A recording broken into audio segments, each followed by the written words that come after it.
मुन्नी अपने 5 साल के भाई के साथ रेलवे स्टेशन पर टॉफी बेचा करती थी, पर वहां पर उसका व्यापार कुछ ठीक से नहीं चल रहा था, इसलिए वो फिर से सड़क पर ही टॉफी बेचने लगी।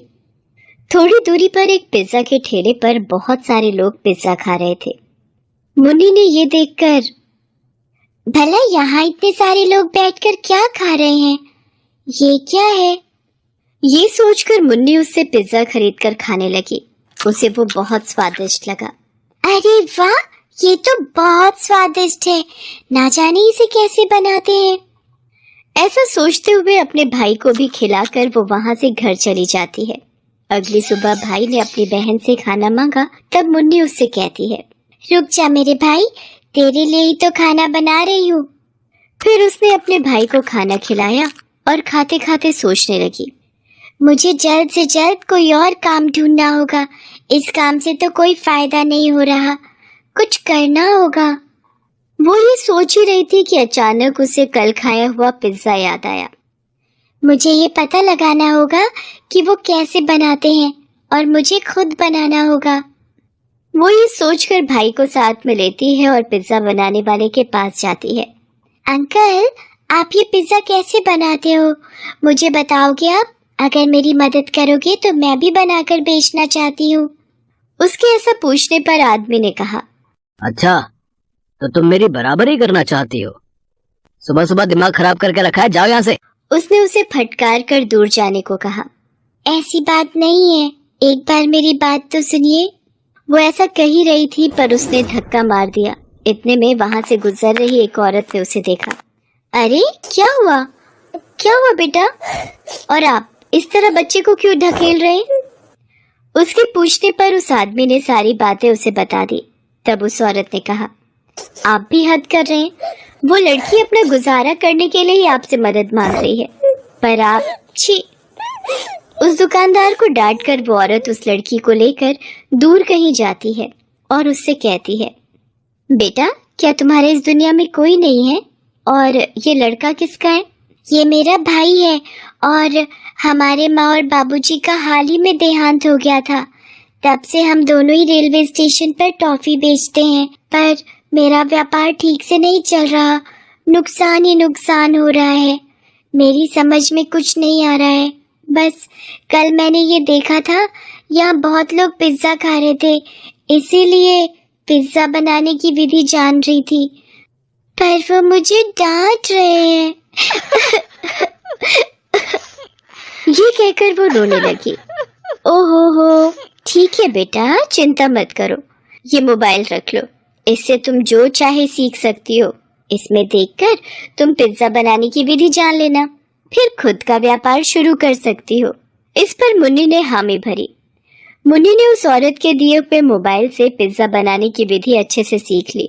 मुन्नी ने घर पर पिज्जा बनाने की विधि शुरू की। पहले 4 बार पिज्जा ठीक से नहीं बना, बहुत ही बेस्वाद बना था, पर उसने हार नहीं मानी और कोशिश करती रही, तो 5वां पिज्जा बहुत अच्छा बन गया। मुन्नी बहुत खुश हो गई। सुन भाई, अब ये पिज्जा बहुत अच्छा बन गया, अगर ये पिज्जा का काम चल गया तो समझो अपनी जिंदगी सुधर गई। ये सोचकर उसने अगले ही दिन रेलवे स्टेशन पर जाकर पिज्जा बनाना शुरू कर दिया। ताजा ताजा स्वादिष्ट पिज्जा लीजिए, ताजा ताजा स्वादिष्ट पिज्जा लीजिए। इस तरह आवाज देकर वो लोगों को पिज्जा बेचने लगी। बहुत कम दाम में बेच रही थी, इसलिए कई लोग आकर पिज्जा खरीद रहे थे। बहुत ही कम समय में सारे पिज्जा बिक जाने की वजह से वो घर जल्दी लौटी। भगवान जी, आज मुझे पूरे 1000 रुपए का फायदा हुआ, हर दिन ऐसे ही मुझ पर अपनी कृपा करना। इस तरह हर रोज पिज्जा के जरिए बहुत पैसे कमाने लगी। कुछ ही दिनों में उसने रेलवे स्टेशन पर एक छोटी सी दुकान जमा ली, जहां पर वो पिज्जा का व्यापार कर रही थी। उसका पिज्जा का व्यापार दिन दुगनी रात चौगुनी हो रहा था। इन सब के पीछे उस औरत का हाथ था। ये सोचती हुई वो घर लौटी। अपने माता पिता की तस्वीर के सामने खड़े होकर उसने, माँ बाबूजी, आप दोनों के बिना हमारी जिंदगी एकदम दुर्बल हो गई है। आज हम 3 वक्त की रोटी खा पा रहे हैं, तो इन सब के पीछे उस औरत का हाथ है। उनका उपकार मैं कभी नहीं भूल सकती, जो जहाँ भी रहे खुश रहे, ऐसा आशीर्वाद आप उन्हें देते रहना, क्योंकि आपके बच्चों की खुशी का कारण वही है। और साथ ही साथ हमें भी आशीर्वाद दीजिए। इतने में पिज्जा का व्यापार करने वाला वो आदमी घर आ जाता है। ए लड़की, आज के बाद तू पिज्जा का व्यापार नहीं करेगी, और अगर ऐसा किया ना तो तुझे और तेरे भाई को मार दूंगा। क्यों भला? मैं आपकी बराबरी में ठेला थोड़ी लगाती हूँ, मैं तो रेलवे स्टेशन पर पिज्जा बेचती हूँ। तुमने वहाँ पर शुरू किया है, इसीलिए तो कोई मेरे पास से पिज्जा नहीं खरीद रहा है। इतने में मुन्नी की सहायता करने वाली वो औरत भी वहाँ पर आई। तुम ऐसा ही कुछ दुस्साहस करोगे, ये मैं जानती थी, इसीलिए मैं मुन्नी पर हमेशा नजर रख रही थी। तेरा कहा मैंने सब रिकॉर्ड कर लिया है, पुलिस को इसका सबूत दे दूंगी। अरे नहीं नहीं, ऐसा कुछ मत करना, मैं कुछ नहीं करूँगा, मैं जा रहा हूँ। ऐसा कहकर घबरा कर वो वहाँ से भाग गया। मुन्नी रोते हुए उस औरत के गले से लग जाती है। बेटा, तुम्हें घबराने की कोई जरूरत नहीं है, तुम्हें जब भी जरूरत हो मैं यहीं पास में रहती हूँ और सब ठीक हो जाएगा।